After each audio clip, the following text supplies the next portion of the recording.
What does the Bible mean when it says God is a jealous God? Hey everybody, Scott here. You know, in Exodus 20, in the Ten Commandments passage, the second commandment is, you shall not make for yourself any carved image. It goes on to say that we're not to worship the likeness of anything under heaven or on the earth or in the water below, and we're not to bow down or serve idols, because he says, I, the Lord your God, am a jealous God. This is tied to the first commandment, which is saying, you shall have no other gods before me. But what does it mean when he says, I'm a jealous God?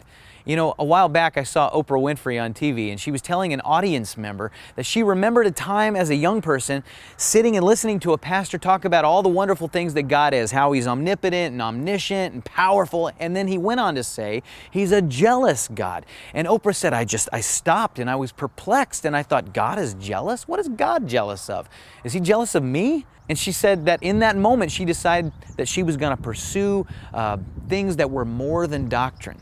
Maybe that's why she's now on the web teaching people how to find their inner consciousness. But I don't think she quite understood what it meant that God is a jealous God.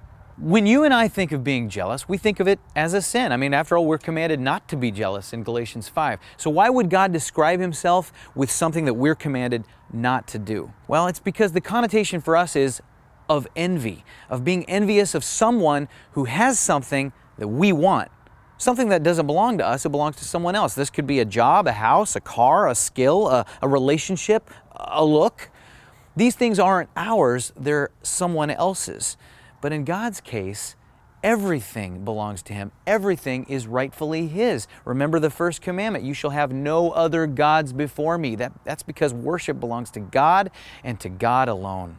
You see, Oprah was misunderstanding why God was a jealous God. He's not jealous of us. He's jealous for us. What he desires is our time, our attention, our affection, our adoration.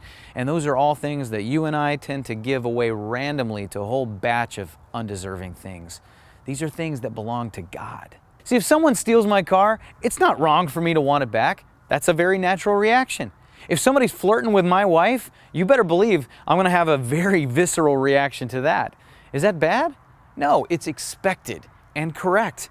In fact, there's something wrong if I don't react in a jealous way regarding something that God has given to me and to no one else.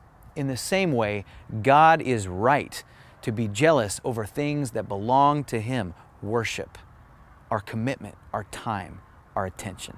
Are there any idols in your life that are getting the attention that God deserves? Let's all give God what is his and his alone. I hope you have a great day.